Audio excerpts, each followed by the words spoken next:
Good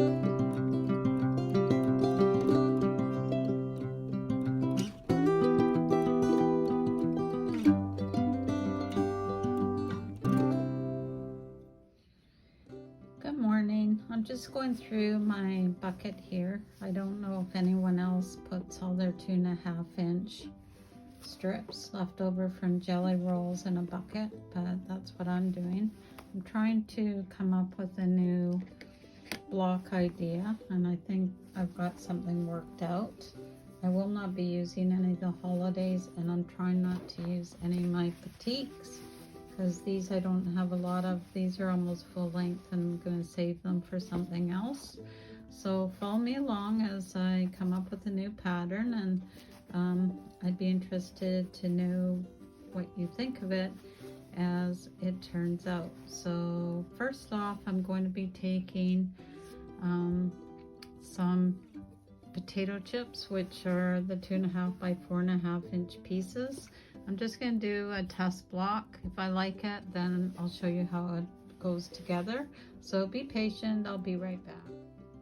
Okay, here's my test block. It uses 12 2.5 by 4.5 inch potato chips. It uses some extra jelly roll fabric, and it uses some squares. I kind of like how it turned out, and I played around with the orientation on this, and I think it will be a really neat scrappy quilter tabletopper. This is another block which I'll use to show you how to put it together. So on the corner you have a 7-inch block that gets cut on the diagonal twice to give you 4 corners. You only need 2. And then I have 6 3.5-inch squares that I will cut on the diagonal, and these will end up being on the end of each row. Then we have a center jelly roll type strip, so 2.5 inch. You can make this scrappy if you want. Right now I'm not, just for visibility's sake. And then you have your 12 2.5 by 4.5 chips. Lay them out any way you want. I'm trying to play with lighter, low volume on one side and then something with a little bit more high contrast on the other. So let me get these trimmed down, and then I'll start showing you how you sew it together. It is very easy. You do have to worry about these and the corners being on the bias, so you have to take a little bit of extra care with that. Once this block is done, then I'm going to do another one in another colorway, and then I'll show you what it all looks like. So let me get these trimmed down, and then we'll get started. So here it is all laid out. I have the corners all cut. So what I'm going to do is I'm just going to start string piecing row by row. The only thing you really do need to watch out for is to make sure that these get lined up properly. So any of the bricks going this direction, you need to line up on the baseline here.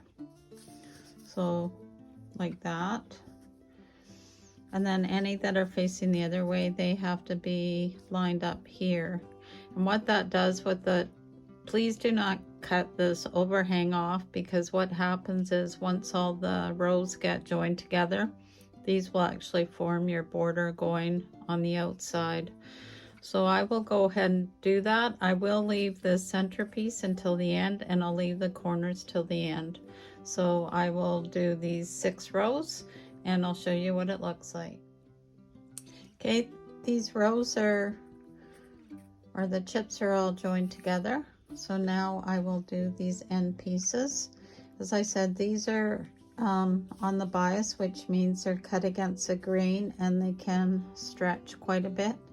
So you may want to consider pinning and gluing them so they don't get distorted. What I will do is I'll do one side here. I'll press them, I'll go back and do the other, get that all done, and then I'll go and do the other. Just how my brain works, I have to do it in sections or I'll get them all messed up. So I will show you once this is all done.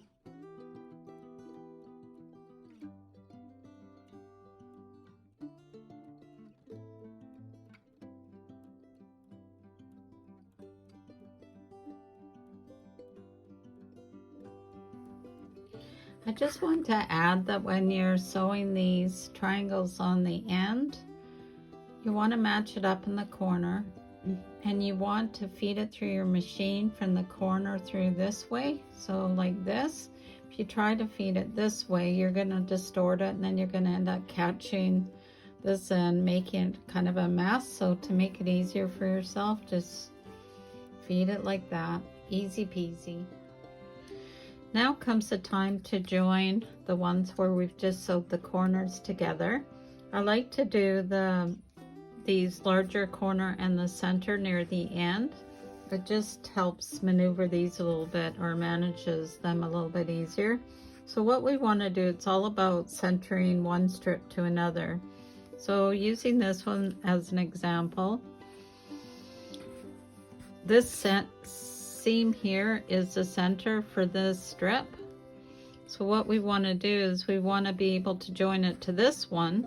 So the best thing to do is to fold it in half, and what I do is I match the seam from each side together, just in case these have shifted a little bit, because there is a little bit of extra fabric allowance built in.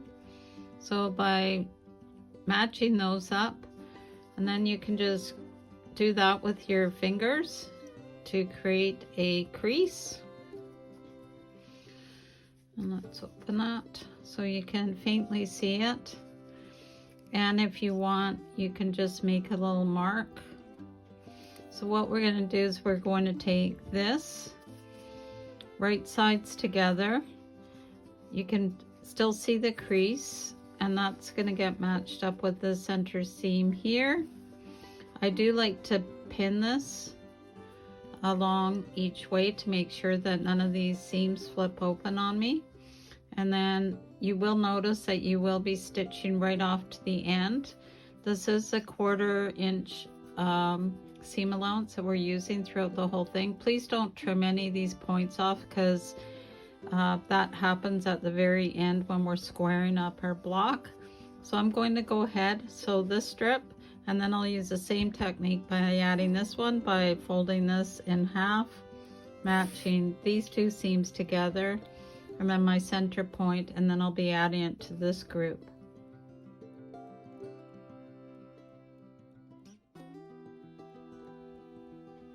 So these strip units are sewn together.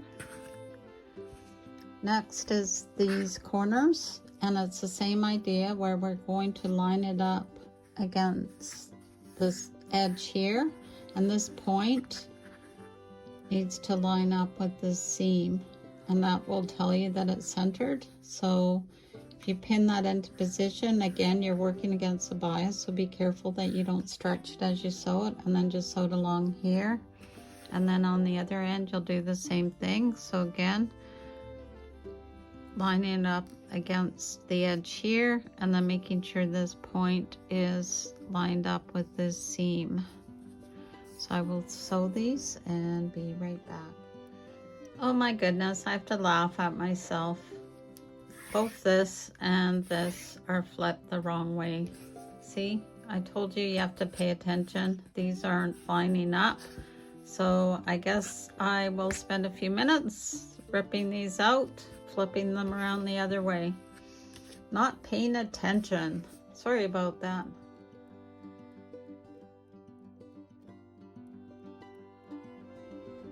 Okay, I have these fixed now, so you'll notice they're all going the same direction. So that means if you look there, they're all right. The last thing to do is to put in the center strip. I've cut this to 22 inches. You can be a little bit more frugal and do it shorter than that if you like, but I always like to have a little bit extra if I can.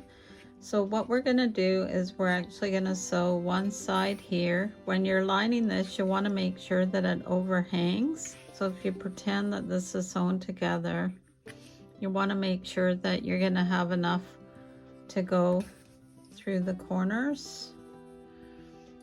So that looks pretty good. So for trimming down here, that's getting a bit tight. We have a little bit extra up here, so I'll move this down just a little bit. So what I'll do is I'll join one side, And then once that's done, I'll press it. And then when I go to join the other one, I'll make sure that these seams here and here are lined up across from each other, and same here and here. If you're using a scrappier background, it wouldn't show as much if you didn't line it up, but to make the block work, that's what you should be doing. So let me take care of that and I'll be back.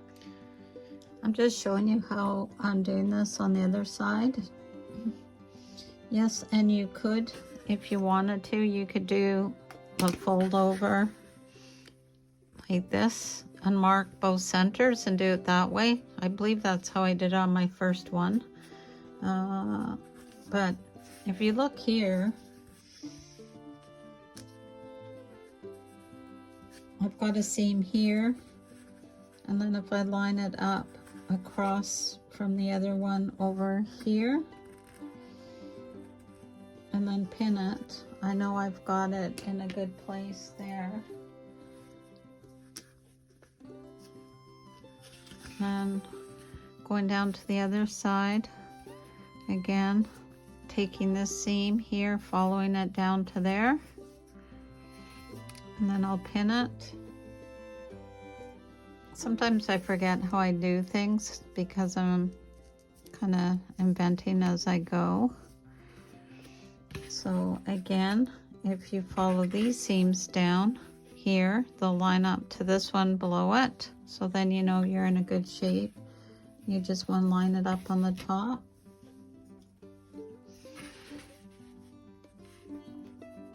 And again over here, you'll be seeing that these are lining up.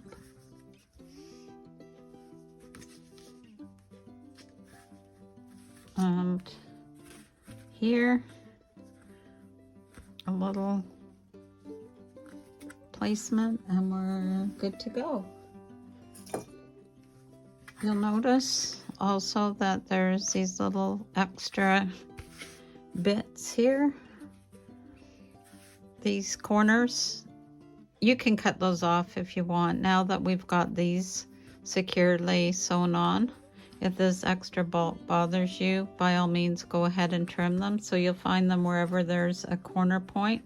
Just don't do the ones on the outside yet because we'll be scoring that all up. So I'm just going to sew along here and then we'll get to finishing this off. Okay, now that we have it pressed, it's time to find the center. So this is what I found worked for me. What I did is I have a 24-inch ruler that's 6 inches wide. I lined up the seams here, and I also lined up one of the lines on my ruler to here, and I knew that was going to be the center because that is the center of all of these blocks sewn together. And then with this, we know it's 2 inches when it's sewn together because it was 2.5 and 1/4 coming off, leaves with 2. So what I did is I put a dot here, and then what I did is I took my ruler and looking for the 45-degree angle on it, I'm going to line that up with a seam going this way and the center dot. Okay, because my ruler is only 6 inches wide, I actually am bringing in my 1-inch one and then bring it that way, and that shows that we can trim our block to 14 inches. So what I did is I got one side squared up, then I went around and I just squared the rest together. So this does trim to 14 inches. Depending on how accurate you are with your 1/4-inch seam, some of you might be able to get it slightly larger, some might be slightly smaller. So if you're doing a lot of these blocks, what I would suggest is squaring them up to your smallest size one, and then they'll all go together. This will allow a nice black extra border here. So when they go together, then it's got a little bit of a resting spot for your eyes. So I'm just going to trim this up and then I'll be right back.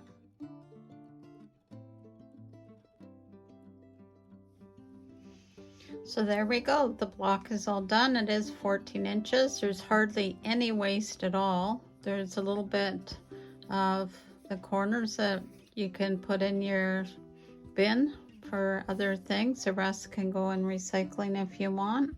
So there's one. And then this is the other one I did in advance. So if you see when you join them together how you have this neat pattern going on. So through the magic of photography, I'll put together a couple pattern ideas at the end of the video. I hope you enjoyed this.